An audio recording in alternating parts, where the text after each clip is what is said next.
Halo, assalamualaikum. Video santai kali ini seperti biasa direkam dengan kamera depan smartphone-nya langsung pakai mode bokeh video di Oppo Reno 13 5G, Oppo Reno 13 5G ya.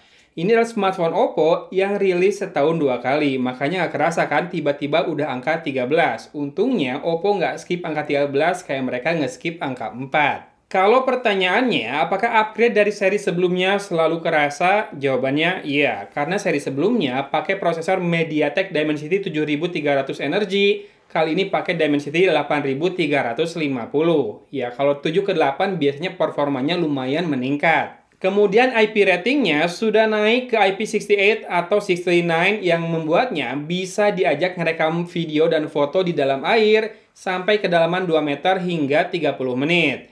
Kamu akan melihat beberapa sampel foto saya munculkan langsung bersebelahan dengan saya seperti format video santai biasa yang saya buat. Tapi kalau video mungkin nanti di akhir terpisah ya, biar lebih detail lagi kamu mengamatinya. Yang jelas, upgrade selanjutnya adalah masalah build quality, di mana Oppo Reno 13 5G ini sudah memakai frame metal, logam, beneran logam, dengan back cover kaca, dan punya proteksi. Selain upgrade-nya kerasa, naik harganya juga kerasa ya memang ya. Oppo Reno 12 kan itu di 7 juta kurang 1000. Yang ini 9 juta kurang 1000 untuk varian RAM dan storage yang mirip-mirip. Atau sama kali ya, 12256. Betul, ini tuh jadi harganya Oppo Reno 12 Pro ya kalau di tahun lalu. Nah, makanya Oppo nggak masukin Oppo Reno 13 Pro 5G ke Indonesia karena mungkin nanti harganya terlalu mepet sama Oppo Find X8. Bahkan, kalau kita ingat lagi setahun yang lalu, Oppo tuh masih rilis Oppo Reno 11 di harga 6 juta loh. Jadi, setiap 6 bulan harganya naik, tadinya naik 1 juta, kemudian yang terakhir naik 2 juta ya. Nampaknya Oppo emang pengen naikin segmentasi smartphone mereka biar bisa ngasih ruang buat adik tirinya jualan. Tapi tenang, kalau teman-teman pengen nyobain Oppo Reno terbaru, Oppo juga masih ngeluarin kok varian yang lebih terjangkaunya yang ada huruf F-nya, itu Oppo Reno 13F 5G di 5 jutaan dan Oppo Reno 13F 4G di 4 jutaan. Ini bukan review lengkap, termasuk saya nggak pernah pakai smartphone ini buat main game, tapi ada beberapa catatan yang bisa saya share buat teman-teman yang memang berminat meminangnya. Pertama, untuk setup kamera, kamera utamanya pakai sensor yang sama dengan kamera-kamera flagship ya. Jadi pakai sensor Sony LYT600 atau LYT600 dengan resolusi 50 megapiksel. Yang mungkin disayangkan adalah sensor kamera ultrawide-nya yang meski pakai Sony lagi, tapi resolusinya hanya 8 megapiksel. Iya, itu tuh pakai Sony IMX355 yang agak gimana gitu ya. Smartphone 9 juta kurang 1000, kamera ultrawide-nya hanya 8 megapiksel. Walau kalau kamu lihat hasilnya di layar dan buat di-upload di medsos saja, sebetulnya udah sangat cukup dan kece juga sih. Mungkin kalau kamu pengen lebih dalami detailnya, resolusinya bakal kurang ya segini. Dan kamera ketiganya kemungkinan makro kamera 2 megapiksel karena punya focal length yang dekat banget. Yang jadi upgrade juga, perekaman video bisa sampai 4K 60 fps depan belakang, walaupun kalau pakai mode ultra steady di Full HD ya. Di kamera belakang sampai 60 fps bisa untuk mode steady, di kamera depan hanya 30 fps, dan ada beberapa fitur yang sebelumnya hanya ada di Oppo Find X8 series. Semisal Quick Scenes yang jadi favorit saya buat ningkatin shadow di background, biar lebih pekat gitu ya. Hasil fotonya ada di silhouette mode di Quick Scenes ini. Walaupun ada satu Quick Scenes yang nggak muncul di Oppo Reno ini, tapi ada di Oppo Find X8. Filternya juga lengkap, saya senang ngoprek-ngoprek filternya pas lagi moto kopi yang saya buat. Ingat ya, moto kopi yang saya buat, bukan moto kopi. Kemudian juga ada fitur underwater camera yang baru nih. Fitur ini memanfaatkan tombol fisik buat shutter kameranya ya, buat ambil foto dan video beda, pakai tombol volume yang berbeda. Dan setelah keluar dari mode ini, ada proses pengeluaran air dengan mengeluarkan bunyi spesifik biar air terdorong keluar dari lubang-lubang speakernya. Kalau saya harus ambil kesimpulan, hasil fotonya di kamera utama so far so good ya, bahkan mungkin hampir mendekati Find X8 menurut saya, walaupun tanpa settingan atau racikan Hasselblad ya di smartphone 9 jutanya ini, dan wajar ya kalau mengingat lagi harganya, hasilnya bagus-bagus seperti ini. Nah, untuk performa, saya memang nggak pernah pakai main game, tadi udah saya bilang, tapi saya sempat buat benchmark di mana skor Antutunya tembus 1,1 jutaan, dan skor storage-nya itu 133 ribuan, yang mana artinya dia pakai UFS 3.1 yang cukup kenceng ya buat level harganya. Kelebihan utama dari smartphone ini sebetulnya menurut saya adalah feels-nya yang kokoh dan solid, serta cukup compact ya. Dimensi layarnya memang 6,59 inci, tapi ingat, dengan bezel yang tipis kayak gini, feels memegangnya itu kerasa nggak bulky gitu ya. Termasuk dengan casing bawaannya yang transparan ini. Walau memang di bagian tengah belakang casingnya tuh kayak ada rongga udara, nggak terlalu nempel ke back covernya.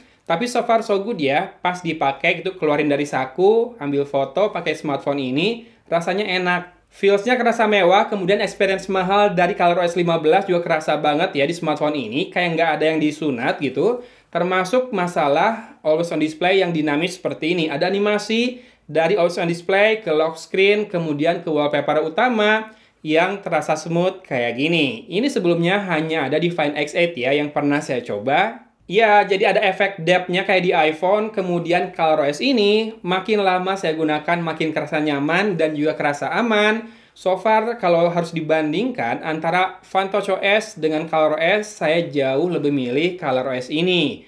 Terlepas dari masalah performa dan kamera ya, ini masalah UX doang. Apakah teman-teman mau membelinya? Mangga, mau beli, ada linknya di deskripsi dan produknya saya munculkan. Enggak juga nggak apa-apa, sangat wajar ya kalau ngelihat pergerakan harganya. Mungkin harus dapat banyak promo biar bisa lebih worth it lagi. Yang jelas, memang Oppo ini kerasa banget ya, lagi naikin segmentasinya, bahkan kadang lebih mahal dari Samsung, flagship-flagshipnya. Termasuk foldables-nya bisa lebih mahal dari Samsung loh dia jual. Dan, ini ada sedikit bocoran ya. Di sertifikasi SDPPI sudah muncul Oppo Find N5 atau N5 yang merupakan foldable Samsung Oppo. Kemudian juga kemarin ada satu seller yang nawarin Oppo Find N3 yang fold ke saya. Harganya udah drop banget. Yang tadinya 27 juta, kemarin cuma ditawarin 16 juta. Cuma ya, maksudnya bandingkan harga awal dengan harga sekarang.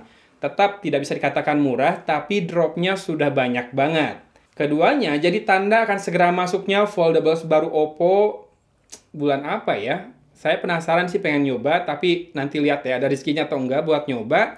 Yang jelas, sekali lagi, dengan semua pricingnya Oppo saat ini, yang mungkin buat sebagian orang menghela napas, saya ngerasa Oppo tuh memang lagi berusaha branding atau naikin segmen mereka ke tingkat yang lebih premium lagi. Salah satu alasannya, mungkin biar adik tirinya, yang warna kuning itu bisa jualan dengan tenang, nggak banyak tabrakan sama produk-produknya Oppo. Iya, jadi Realme nggak dibuat mendang-mending lagi, karena mungkin BBK udah mikir ya, ini kalau Realme mendang-mending terus kayak dulu, nggak ada cuannya. Buat apa jualan kalau nggak ada cuan, kan? Kan bukan yayasan ya, bakar-bakar duit terus juga nggak sehat. Jadinya, Realme pun udah mulai harus bisa ngasilin cuan, sehingga biar nggak tabrakan, Oppo yang dinaikkan segmentasinya, dengan tentunya peningkatan beberapa hal, kayak misalkan pre-order bonusnya banyak-banyak, layanan purna jualnya walaupun belum saya coba, harusnya sih aman ya. Bisa lebih niat lah, termasuk adanya jaminan Oppo Care, kemudian screen protection, dalam 1 tahun kalau layarnya kenapa-kenapa gratis ganti. Jadinya sebetulnya hal-hal kayak gini tuh bisa bikin customer nggak mau berpindah ke brand lain. Nah, kalau sudah ada kesetiaan, biasanya mau harganya rada dinaikkan pun, teman-teman atau pembeli nggak mau pindah ke brand lain. Apalagi kalau yang saya rasakan, ColorOS selalu bikin saya nyaman pakainya ya. Sip, ya sudah. Video kali ini santai saja. Pamer hasil foto doang sih sebetulnya. Masalah mau beli, mau enggak, masing-masing aja lah. Yang punya duitnya silakan. Yang mendang-mending dan milih smartphone-smartphone tahun lalu yang turun harga yang lebih worth it, juga silakan. Pokoknya semoga sehat semuanya lah ya. Dari Kota Cimahi, Agon pamit undur diri. Wassalamualaikum warahmatullahi wabarakatuh.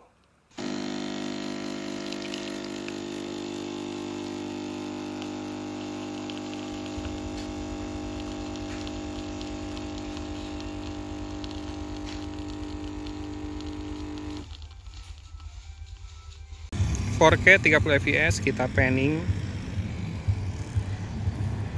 tilting, dan dipakai jalan sedikit.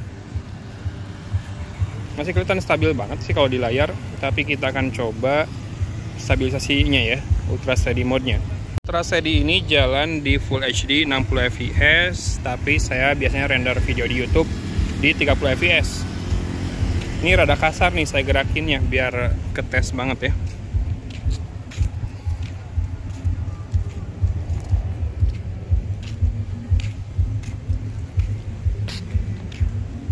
Lebih stabil lagi. 4K 30 fps, kamera depan belum ada steady ya.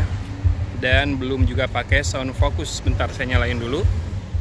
Oke, sekarang udah sound focus, di sini berangin, jadi harusnya lebih berguna fiturnya karena nggak tahu menghilangkan angin atau enggak ya, atau menghilangkan suara ambience. Sekarang kita coba steady mode-nya. Tapi pertama saya mau ngecek zoom-nya dulu.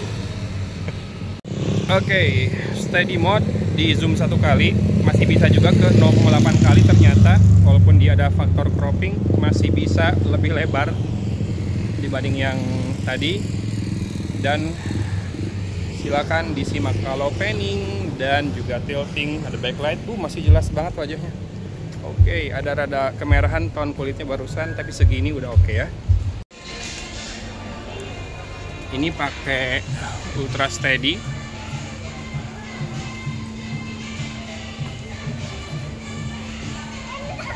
Enggak nabrak.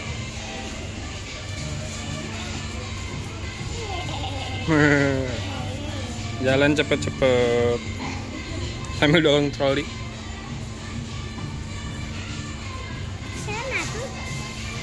Kalau ini ultra wide full HD 30 fps, warnanya sih kelihatan bagus ya, dengan lighting yang memang sangat cukup.